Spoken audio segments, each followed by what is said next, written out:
Hello everyone and welcome. We'll call the meeting of the Madison City Commission to order for the meeting of April 1st, 2013. Jen, would you please call the roll? Commissioner Delzer. Here. Commissioner Erickson. Here.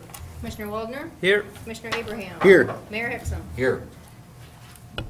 Yeah, the minutes of the March 25th meeting is a part of your record. Are there any changes or corrections to the minutes of the last meeting? I would make a motion to approve the minutes of March 25th. Second. Motion is made and seconded to approve the minutes of March 25th meeting as prepared. Any questions or speaking? Hearing none, all in favor of the motion, please say aye. Aye. Aye. Opposed, no. Motion is carried. You have the agenda for this meeting before you. Are there any changes to the agenda? Make a motion to approve the agenda as submitted. Second. Motion is made and seconded to approve the agenda for this meeting as prepared. Any questions or speaking? Hearing none, all in favor of the motion, please say aye. Aye. Opposed, no. Motion is carried. Under appearances, acknowledgements, and correspondence, we have two items. Number one, we have a guest here, Todd Kays, the Executive Director of the First District Association of Local Governments. And this is an annual update that Todd goes around and presents to all of the members of the First District Association. And Todd, welcome. Glad to have you in Madison. And so we'll turn it over to you for... I'm going to try to get through this very briefly and answer all the questions that you might have regarding the First District Association of Local Governments. I'm going to be talking off of this colored slide, and you can also follow along up here. Very briefly, the First District Association of Local Governments is one of 6 regional planning and development districts located here in South Dakota. You can see we are located here in the northeastern part of the state. We were established in 1971 through executive order by then Governor Frank Farrar. So we are a quasi-governmental entity. We are a membership-driven based entity. We are required on an annual basis to have our members sign up to join the district to maintain the district's integrity. If we don't have all of our members show up and sign up for our services through executive order, we go away. So we're out here every year working with our members, trying to show benefit for belonging to the organization. Again, we work 12 counties, 75 communities, starting in Roberts, down to Moody, over Minor, and back up to Clark County. The purpose of the district today is really not much different than it was in 1971. We're there to provide technical services and assistance to our membership based on a wide variety of service areas. We have a governing body in place. It's a 35-member board. It's made up of 3 representatives from every county. We have a county representative, a municipal representative, and what we call an at-large rep. And then we also have membership from the chairman of the Flanders Santee Sioux and the Sisseton Wampanoyate tribes. Here in Lake County, Roger Hageman is the county commissioner. Mayor Hexum is the municipal rep, and for at least for the short term here. And he'll be stepping down from our municipal rep, and we'll be needing to appoint a new one here shortly after he steps down to his position for mayor. And then Wayne Backus over in the Wentworth area is our at-large representative to the board. The board basically's responsibilities is providing guidance to the executive director, approving the work plan and our budget that we put together on an annual basis, and also just getting together to talk about regional development issues in the area. How we're funded, we basically have 3 revenue streams. The first is that of dues. Dues are paid by all counties and all municipalities with a population of over 100 and represents 23% of our operating budget here in the fiscal year 2013. Our state and federal contracts and grants make up the other 22%, and then the remainder of our work is done on a fee-for-service basis. But our fee-for-service work, we're able to do that for our membership at rates which would be much less than you would find in the private market. That's basically due to the power of the collective from the 23% that we get in our dues, and then those other federal grants and contract work that we use to supplement our fee-for-service work. We have a very seasoned, experienced staff with the district and our first district development company. We currently have 13 employees on staff. I'll have 20 years here next month with the organization. Very seasoned staff which have had a lot of experience in a wide variety of areas. As far as what it is that we do a lot of application packaging, whether it be grant applications, loan applications. If those grants and loan projects fund projects, then we help on the back end through the project admin work, making sure all the I's are dotted, T's are crossed, working with all the federal requirements, because there really there's no free money. They attach a lot of different work items to it. And so we have two gentlemen, Greg Mogg and Ted Hayter, in our office, who have probably combined between them over 35 years worth of experience just in managing those types of projects. Planning and research, if it has the word study, analysis, report, what have you, we've probably done one of them in the past. First 15 years that I worked with the district, my background was primarily in community development, working in planning and zoning, community development issues and policy. Luke Muller in our office does most of that work now. I still help and assist him on occasion. We also do some specialty work in the areas of tax increment financing. Geographic information systems is very important to our organization. We staff 3.5 people in GIS alone. It's integral and integrated into all different aspects of our organization, from planning to map making to policy development to grants, whatever. We use the GIS for that analysis. And revolving loan funds. We have the First District Development Company. We have 4 staff in that area. Paula Hulsher is the principal. And basically, we are a certified development company under the Small Business Administration. We do a lot of work in 504 small business loans, plus we manage a half a dozen or so independent revolving loan funds. And we use those dollars to partner with local lending institutions to help individuals that are looking at expanding existing businesses or creating new businesses throughout the district. A lot of things that we do for the office, I think, provides a lot of benefits to our membership.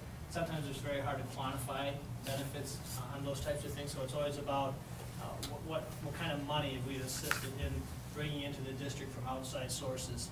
And this chart shows you that in 2012, the district assisted all of our members in obtaining about $4.6 million of federal and state funds, or grant funds that they don't have to pay back to any one specific federal or state entity.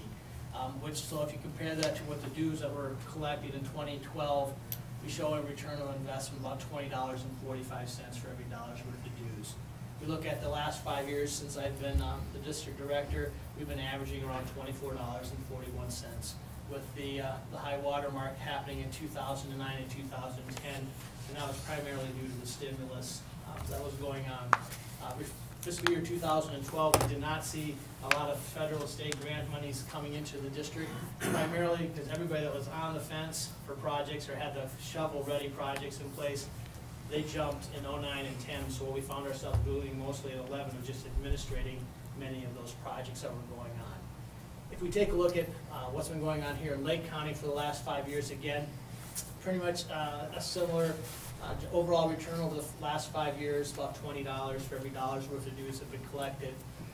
The last couple of years, 11 and 12, not a lot of, we've been actually showing something of a loss, I guess, when you take a look at a dollar for dollar, but that all comes in based upon communities doing projects and moving forward with that. So, for example, in fiscal year 2010, I had a couple of really big projects that came in. I think that was the Brant Lake Sanitary Sewer Project, probably $1.5 million worth of federal dollars coming into that project. And so it kind of ebbs and flows, but over time, we still see that we see a positive impact for the dollars created. When we take a look at, excuse me. When we take a look at Madison, for example, here, our dues showed about $7,000 last year, 2012. Grants principal forgiveness was $11,200, and I'll explain that in just a minute. And so we're seeing here again, over the last 5 fiscal years, for the first district, we're seeing a return of $35.85 for every dollar's worth of dues that have been paid by the city of Madison. And then finally, the last thing I quickly want to talk about was that Lake County, when we were talking about our first district development company, we did actually do one loan here in Lake County last year, where we were able to help assisting in about $1.6 million in financing towards a $3.9 million business project here in Lake County. Due to, I can't say much more than that, due to just have to be a little sensitive to the borrowers and the other participating lenders. So on this page here, basically talks a little bit specifically about some of the different projects that were going on in the last fiscal year across Lake County. I'm not going to talk about all those other county projects, but just maybe talk a little bit about Madison projects, and that's about halfway down the sheet.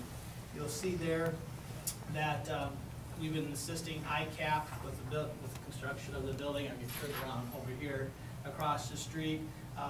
Ted Hayter in our office worked with the ICAP and their board and went through the city of Madison, and we were able to assist them in getting a CDBG grant of $290,000 back in 2010, and as that project works through, we're going to continue to assist in the administration of those dollars.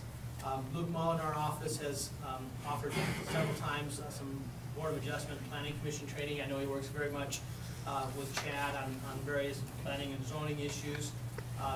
Last year, Ted at our office, I believe, worked with Chad in assisting in the SRF loan application. That is for the water project that's going on. It's about $3.5 million. We are assisting, I think, in the admin work there with some of the data staking and other reporting requirements, which by working through us with the SRF program through DNR, the DNR actually pays us to do that. It's one of those perks and benefits of joining, belonging to the district. The city doesn't have to pay us for that administration work. That's being paid to us by the state. And currently, Ted Hayter is in almost, I guess, the near completion of working on a hospital needs analysis for the hospital here. That's a requirement by the federal CDC on hospitals have to take an inside look at themselves to see where their long-range needs are for providing services across their service area. And I know there's been several meetings and focus groups to talk about that, and Ted's been leading that discussion. And he'll be writing that report here and turning that in relatively soon. Under miscellaneous, I should talk about where we applied $11,000 worth of enhancement to the city of Madison. Our office obtained 3 what I call regional-wide grants in the last year in the areas of economic development, workforce training, and GIS training, which if we take that, the total amount of those grants, divide them by 11, comes up with a county share, and then we just divided Madison's proportion of the county. So that's where it came up with $11,000 of grant benefit that came back into Madison. Those 3 grants provide some staffing for our office to do economic development activities. The workforce training grant, we work very much with the Lake Area Improvement Corporation, Focus Watertown, and Brookings and Moody County development groups. And we applied for a $130,000 grant last year through the governor's workforce initiatives. And what we're doing with those dollars is that individuals in Madison and Brookings and Grant County and throughout the district, if they go to their job service and they're looking for training, maybe it's a career path change, or maybe it's just they need some additional training just to get their foot in the door, we are offering training through Lake Area Technical Institute.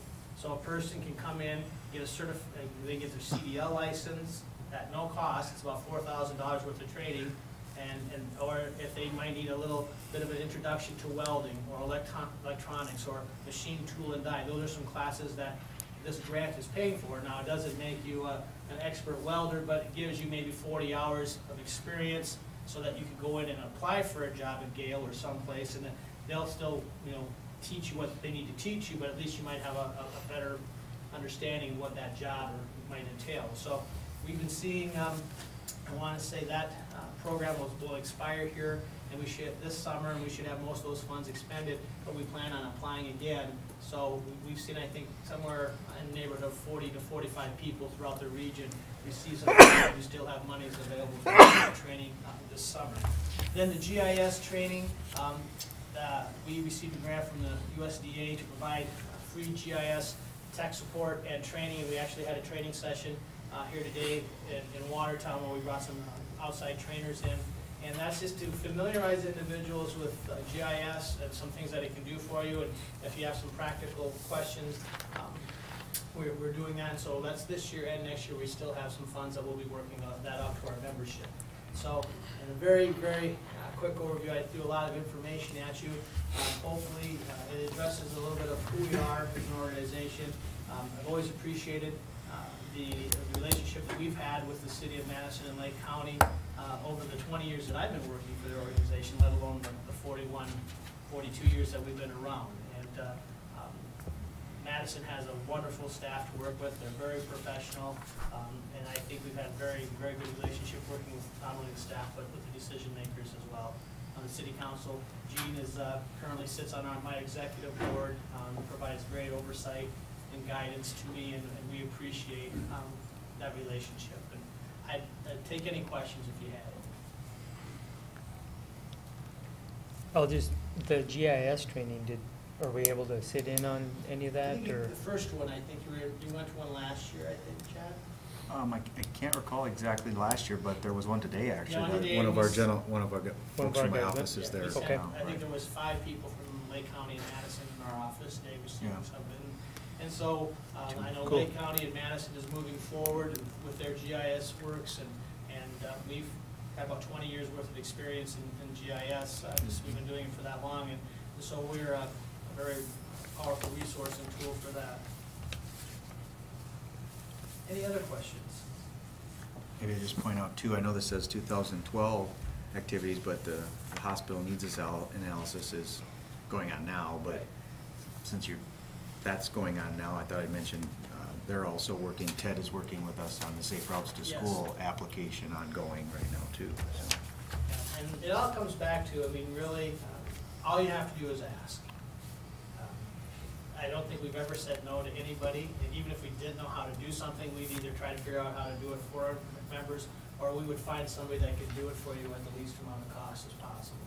And so, like I said, when I said 170 years worth of experience working solely just at the district in a wide variety of areas, all it is if you have a project, you have a question, that's what we're here for, is to provide you and your staff technical support. Otherwise, I thank you for the opportunity to speak with you, and if there's anything that I need to come down and speak to you on anything, or for my staff, just give us a holler. Well, Todd, I've enjoyed working with you too and serving on your board. This is the type of, I guess you'd call it, kind of in-house expertise that, cities and towns, county governments, city governments, so forth, we don't have that much local expertise, especially when it comes to these state and federal programs. There's just many, many things out there that are available, and it takes somebody like your group and your staff to get into that pipeline to understand what has to take place. And the ICAP project is a good example with the grant application there and making these things. I know we went through extensive work with you on the planning and zoning revisions here just a few years ago and updates in that. And that was a big job, and your people did a really, really good job for us. They were here numerous times meeting with the commission and those types of things. So it's a very, very important resource, and I think I'm correct in saying that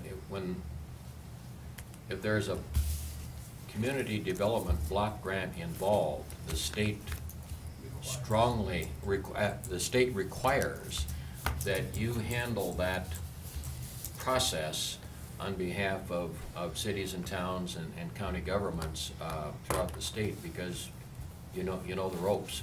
Well, and I think it's a good thing to just mention that because of our longevity and our relationship not only with our locals but with the state, we act as a perfect conduit for many of those state programs, because their state staff are comfortable with us as districts as a whole, but our district as well.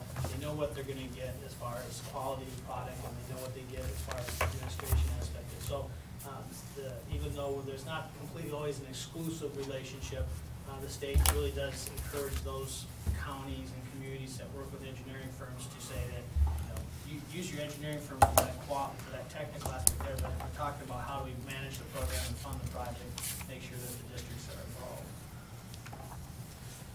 Very good. Thank you very again. Well, we appreciate you coming down, and like I say, you're just a phone call away, and we appreciate your help very much. Thank you very much. Thank you. Thank you. We have to remember to ask, that's the big thing. I'm sorry. We have to remember to ask. That's all it is. I'm always gratified when we're sitting around a meeting and we have a problem, and if somebody in the staff says, maybe we should ask first district, that's kind of a good thing. So, we have to remember to ask. And I can tell you that none of us are sitting around twiddling our thumbs waiting for the phone to ring, because we are very busy, but we will stop and drop if we need to, if something that's really important for our membership. So thank you again. Okay, Jen, would you like to have a motion? We acknowledge the report for the record of the meeting from First District? Okay. Also move. Second. Okay, motion made and seconded that we acknowledge the annual update and report from the First District Association of Local Governments by Executive Director Todd Kays. Any questions or speaking? Hearing none, all in favor of the motion, please say aye. Aye. Opposed, no. Motion is carried. Number 2, under appearances, acknowledgements, and correspondence, the February investment report, the gross salaries and bills for ratification. Make a motion to approve the investment report, gross salaries, and bills for ratification. Second. Motion is made and seconded that we acknowledge the February investment report, gross salaries and bills for ratification. Any questions or speaking? Hearing none, all in favor of the motion, please say aye. Aye. Opposed, no. Motion is carried. We have no items listed under old business. Several items listed under new business. Number 1, electric rate study recommendation from the Electric Advisory Committee. And we have our consultant here, Mr. Heinemeyer, who coordinates the activities of the Electric Advisory Committee. Jeff, thank you for coming tonight. Thank you, Mayor. I wouldn't consider myself a consultant. And Dennis, Dennis Poppin is here too. Dennis, if you need Yes. chime in anything, please do. Yes. Thank you, Mayor. You may recall that the City Commission budgeted $25,000 in 2013 for an electric rate study. And the Electric Advisory Committee, of which I'm an assistant to them, sent out RFPs to 5 different companies a couple months ago. We received 4 responses to that RFP from Power Systems Engineering out of Minneapolis, Burns and McDonnell out of Omaha, Guernsey, architects and engineers out of Oklahoma City, and DGR Engineering, which I believe you're all familiar with, out of Rock Rapids, Iowa. And DGR does a lot of work for the city now for design and construction work. In fact, I believe that there's a bid opening specs on for approval tonight for part of the electric project. They also do electric rate studies. And the Electric Advisory Committee reviewed the 4 proposals that were received and is recommending that the city hire DGR Engineering to complete the study. The prices were all very similar, and they're, if approved by DGR, it will be within budget.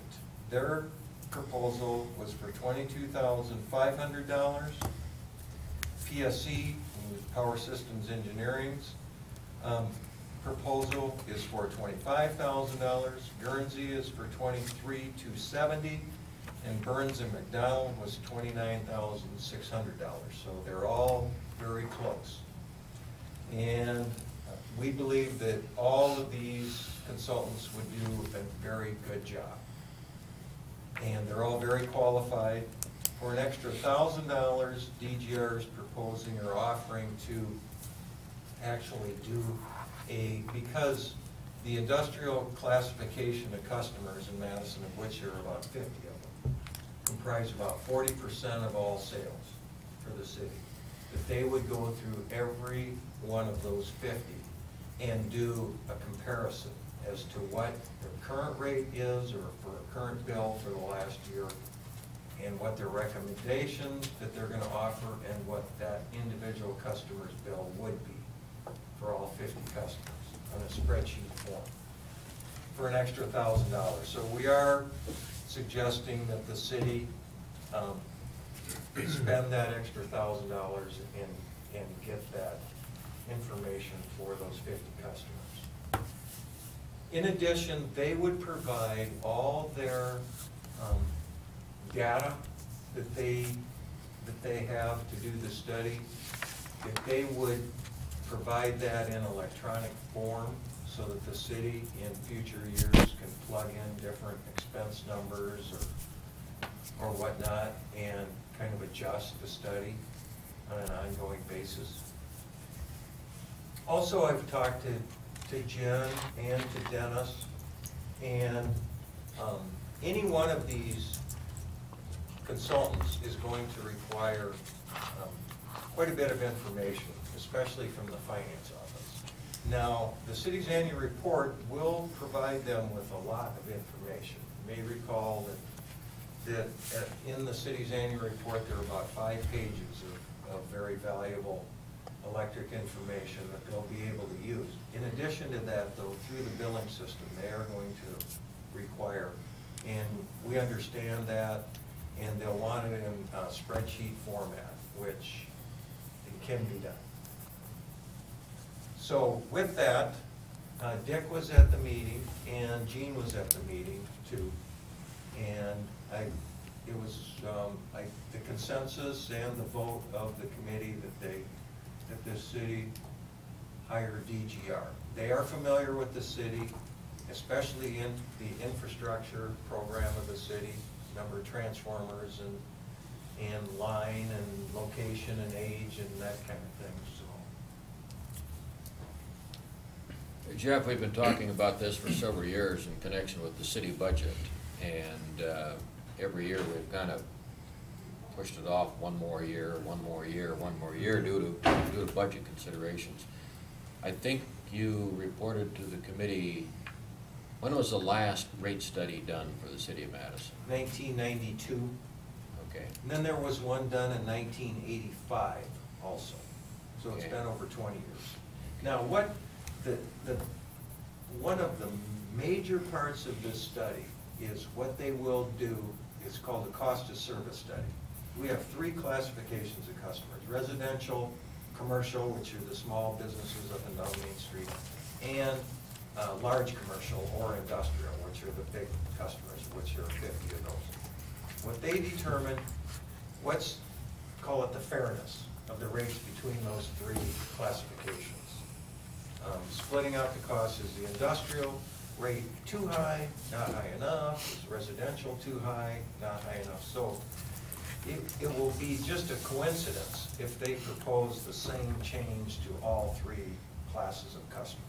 So that's called the cost of service. That's one of the major parts of this study, is determining that. Now, in addition, another proposal, or another area that the city would like to have studied, at least the Electric Advisory Committee, which DGR is proposing to look at, is the load management credits. Are they high enough?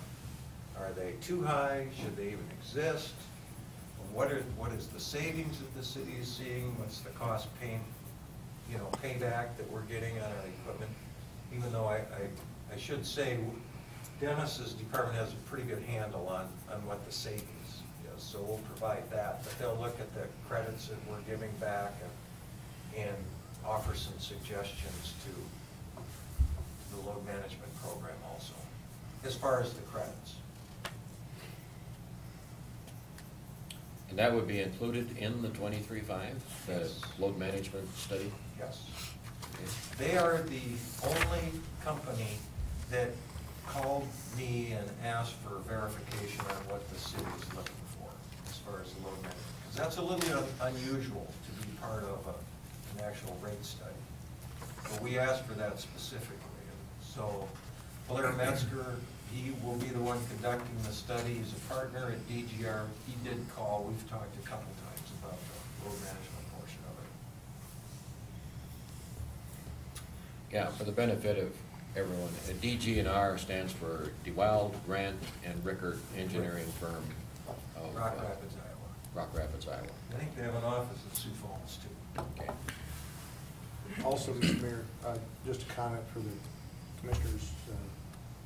Jeff spent a good bit of time putting the RFP together for requests for proposals, and the committee members on this committee are very diligent, and that was circulated, and there were comments, and so I think it was a very well-done request, and I think that was worthwhile when it came back, when we got our proposals back. And I think the mayor would agree that there was a very good discussion of all the proposals at the meeting, and the consensus was, as Jeff has reported. Just so he's not changing anything, I want you to know. That's what we decided. I could throw out a lot of facts and numbers, because this stuff is so interesting to me, because it's such a large part of the city's budget. But the load management credits that Dennis has calculated each year are between $300,000 and $400,000, right? That the city's benefiting, and we're paying back of less than about $100,000, a little over $100,000 in credits. That's what we figure. So there are all kinds of philosophies about, well, those that participate should be the ones who get all the credits back, or not, but those are the kind of things we're going to look at. The other little fact that I'll throw out is this is the very first year in the city's history that 50 industrial customers bought more electricity than the 2,800 residential customers in Madison. So the industrial portion of the electric fund is growing. Like I said, it's about 40% now. First year that's happened. Would we have a motion then tonight to authorize I would, the contract, preparation of a contract for the rate study? Is that the? Yes. Would they present us with a written proposal? I tried calling Blair Or a to ask written that contract? question, but I don't think we need a contract. I think we would just accept their bid just accept their bid. Accept. in the proposal. Okay. Because they'd like to get started, and actually, we'd like to get started here in April too. There And are the some total, reasons the for total that. amount then of the proposal would be $23,500. Correct. Mr. Mayor. And that's with the additional 1,000 in it already? With the 25 plus that. Yeah, 22.5 Okay. was the So it's base. still within budget.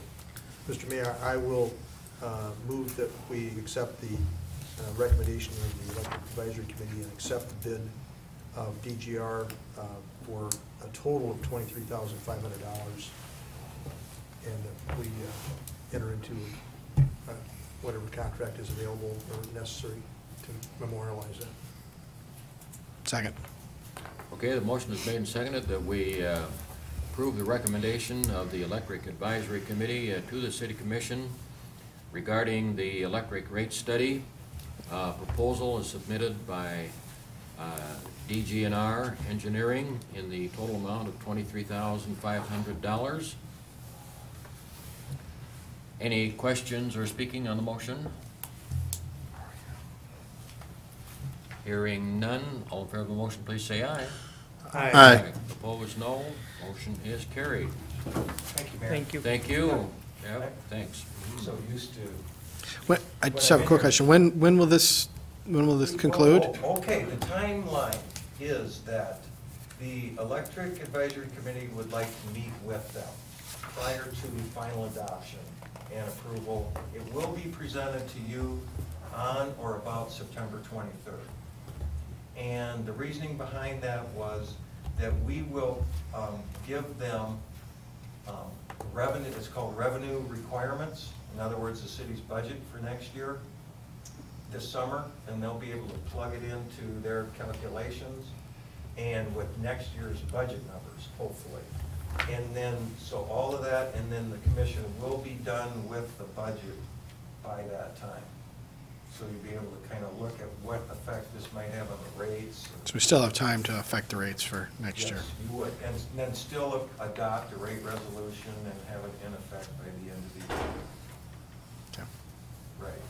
But however, work will start immediately on it. Good. Okay.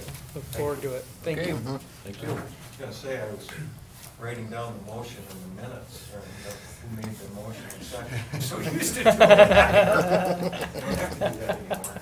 Those old tricks die hard. Bad habits. That's right. Yeah. Thanks, Jeff. Thank you.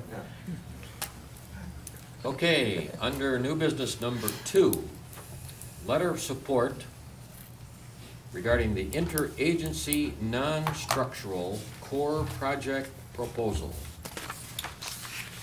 Don Thompson is here from the County Emergency Manager Director, and he's pointing to Chad Coleman. So I'll leave it up to you two to explain the issue that is before us.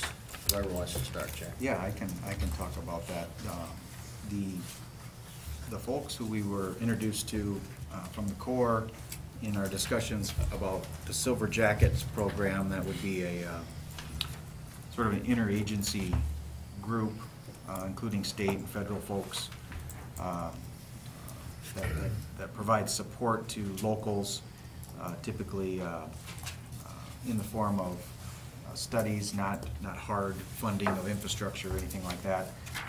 The gentleman approached to us that there's a proposal deadline that came up rather quick. He contacted us on March 22nd, where with his knowledge of the LEPC's activities and the report that they provided to the City and County Commission about a month and a half ago, with his knowledge of that and the discussions we had with them and the state as part of Silver Jackets, that there may be an opportunity to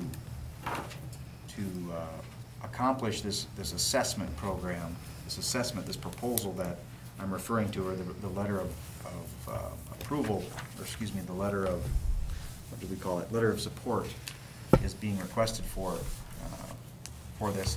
What this is a cooperative effort involving staff time from the Corps individuals, South Dakota Office of Emergency Management, Lake County, our staff, myself, and some folks in my staff to accomplish some survey work, and this would be used, the product of this would be some survey information for the structures that are within the 100-year floodplain. There'll be other things that come from this, but that's one of the main items, which then in turn this information can be used for, and Don can speak to this probably better than I can, in their, what's the term?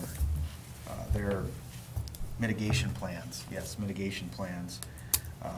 And it can also be used for educational outreach that we can use subsequently in public meetings to let these people know the risks and such like that.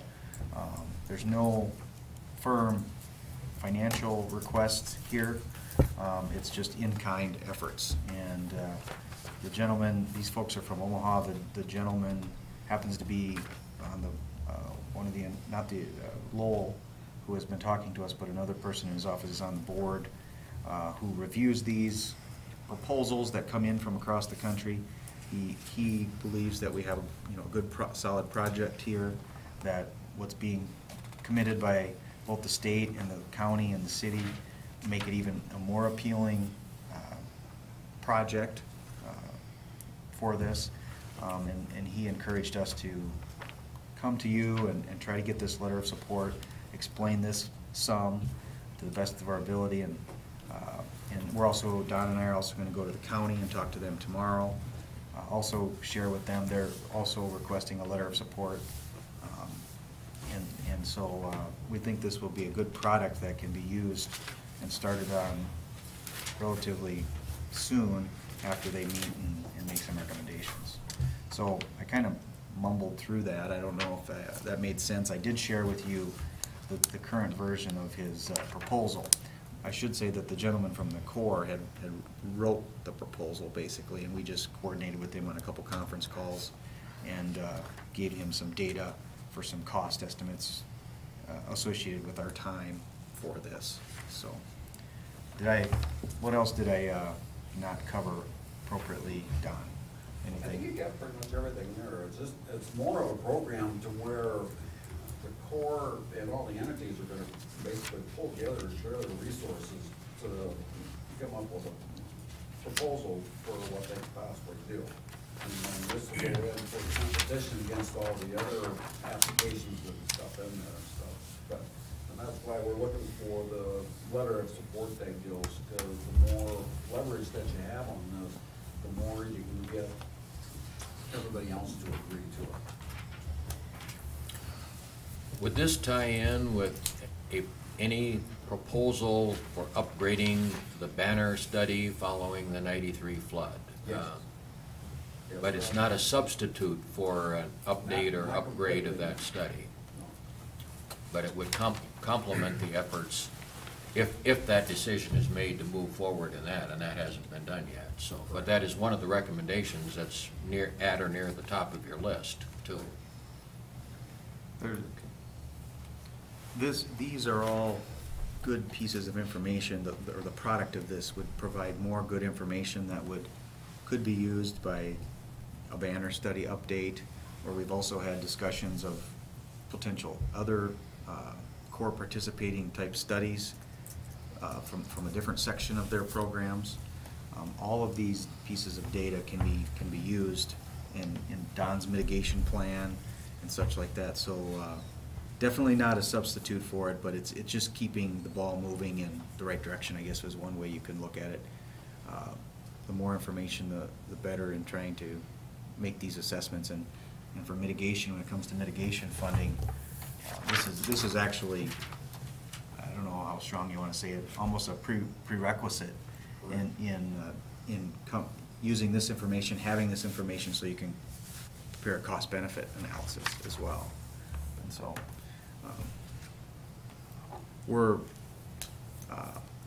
the LEPC is considering this.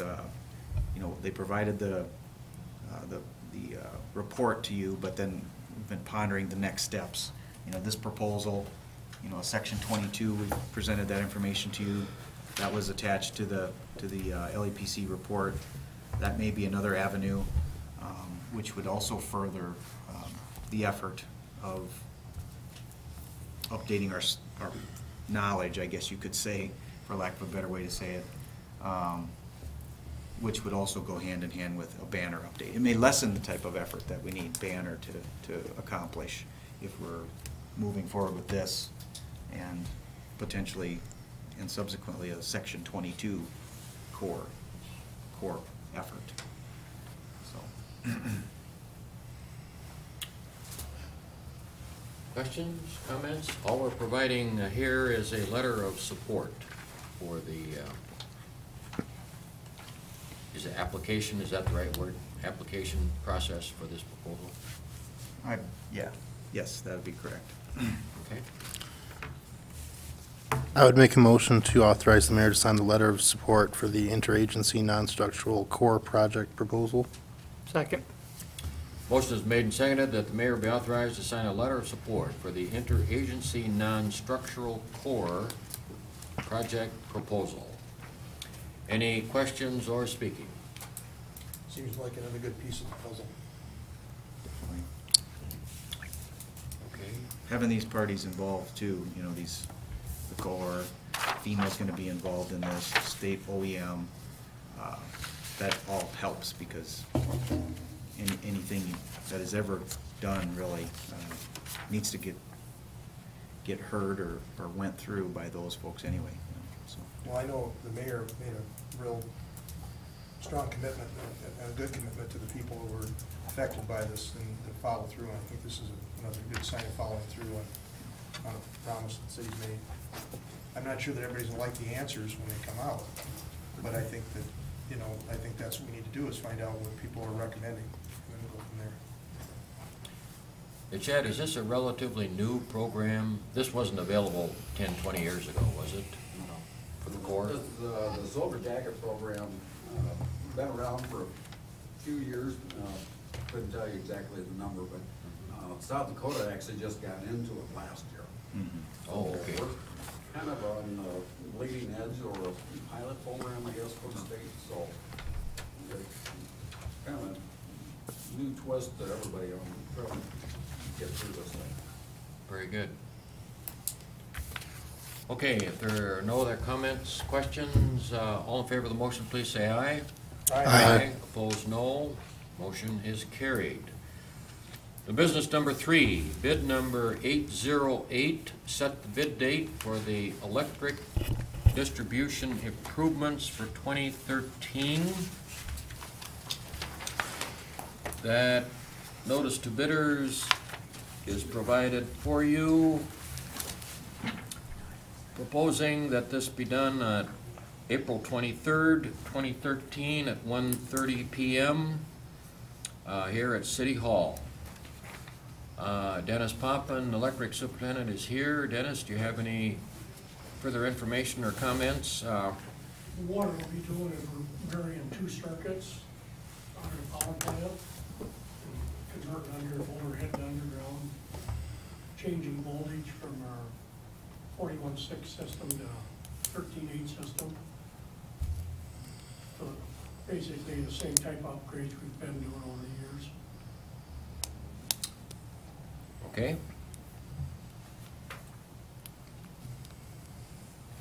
We have seen quite a bit of information on this before, so. Good, we have a motion then on the bid date. I'll move to go forward and set the bid date on bid number 808 for the electrical distribution improvements for 2013, and that the bids be set for opening at the City of Madison on, is it 1:30 p.m. on April 23rd, Dennis, is that right? That's right. Yep. I believe so. Second. Motion is made and seconded that we set the bid date for the electric distribution improvements for 2013 on April 23rd, 2013, 1:30 p.m., City Hall in Madison, South Dakota. Any questions or speaking? Hearing none, all in favor of the motion, please say aye. Aye. Opposed, no. Motion is carried. New business number 4, bills for approval, bills for ratification. Make a motion to approve and ratify the bills. Second. Motion is made and seconded to approve and ratify the bills as presented. Any questions or speaking? Hearing none, all in favor of the motion, please say aye. Aye. Opposed, no. Motion is carried. Under announcements, a couple of items there. Citywide cleanup scheduled for May 13 to 17. Fred? Yes, sir. Those are the dates that we have available to do this with Commission blessing and approval. We will be advertising what area of town and what day we will be starting probably tomorrow. We'll try to get that out and get that information to everybody. This is our annual citywide cleanup. I expect a lot of participation. A lot of donations. A lot of donations. Yes. Okay, thank you for that. The mayor's report is attached to your agenda for your reading enjoyment, and unless you have any questions or speaking. What type of signs did the citizen think were lacking? Well, the question came up was on street signs, and I know that here and there, sometimes they get knocked over or run over or tipped over or something like that, and I would imagine no specific areas of town were named, but I know that Fred has in his budget a certain amount for street sign replacement every year. And I suppose it becomes a question of, do you have a sign on every intersection, or 2 signs on every intersection, or 4 signs on every intersection? And that was kind of the nature of the discussion. No particular areas. And I know that there are some I can't specifically tell you, but there may be some intersections in town that, where the sign has disappeared or something. We try to get those replaced as soon as we're aware of those signs. If anyone has areas like that, I would recommend they call our office and just give us a location or. Well, the next time I see this person, I'll ask for more specific instructions about which intersections and which parts of town are needing the special work there, so. No big issue, it was just something that they felt we needed more signs somewhere, some way. Okay, anything else? Okay, that concludes the regular order of business for the meeting. We have an executive session scheduled under SDCL 1-25-2(3). So we have a motion to go into executive session. So moved. Second. Motion is made and seconded to go into executive session. All in favor say aye. Aye. Aye. Opposed, no. Motion is carried. This was. Are we off, Jim? Down to the